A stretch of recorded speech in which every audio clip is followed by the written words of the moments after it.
Hello everyone, this is Mo and I'm going to show you how to recover virtual machines or virtual guest operating systems if you do not have access to the management.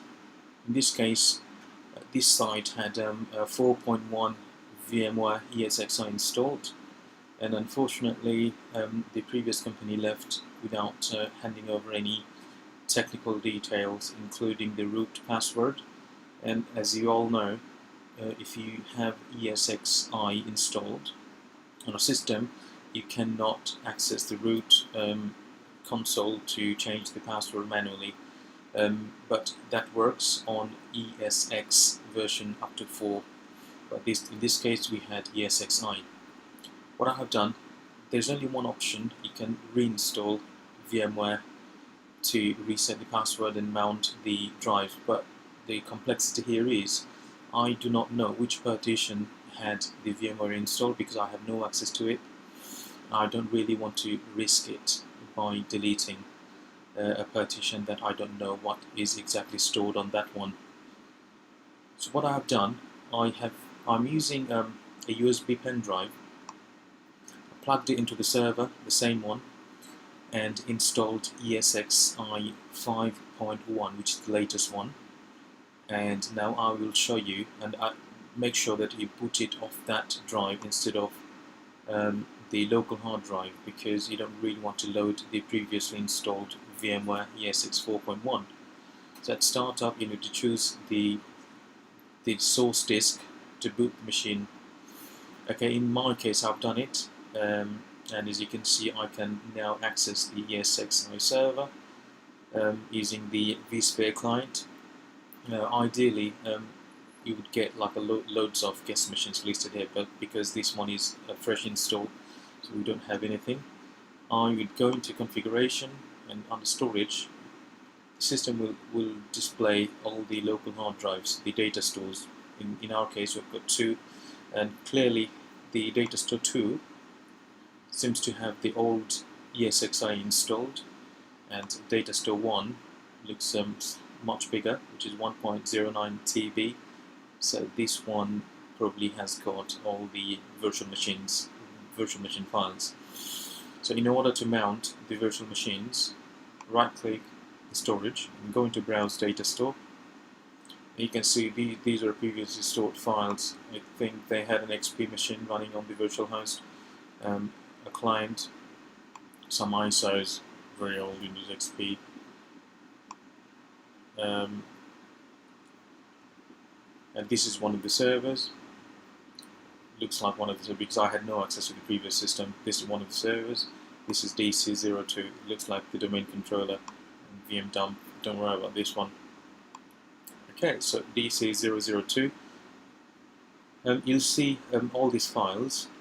These are log files, and this is the only file that you can add to the catalog.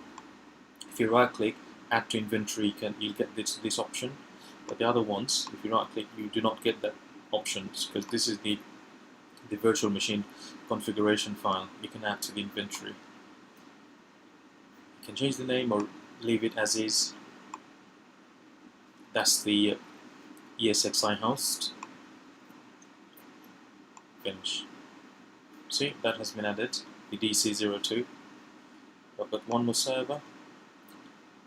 Again, the same sort of structure.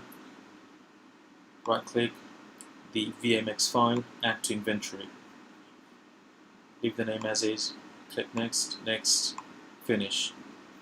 It's been added as well. What I'm going to do is switch on the virtual machine to see if it actually works.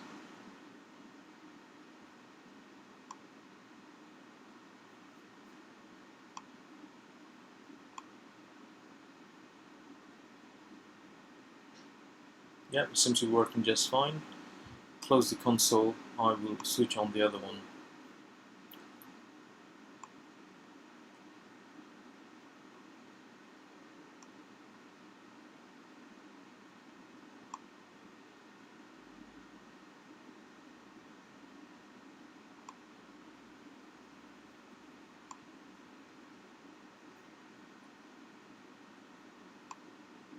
Remember, I'm only going to recover these two host guest machines, so I'm not going to change all the properties. Probably these machines do not have sufficient RAM allocated, but all I want to do is copy all the files over and then maybe permanently delete these guest machines, guest operating systems. So just to recap, I did not want to reinstall VMware, but because this is ESXi, that's the only option you have if you do not have the root password. So what I did, I plugged in a memory stick, installed VMware ESX 5.1, which is the latest one. I think the latest one is 5.5, but I had the disk for 5.1. Installed it, and then start up the machine and access the core system using the vSphere client, and you can then mount all the virtual machines. Once it's all done, you should be able to access the machines on a console, or if you want to remote onto that system, you can do that as well. Thank you very much for watching.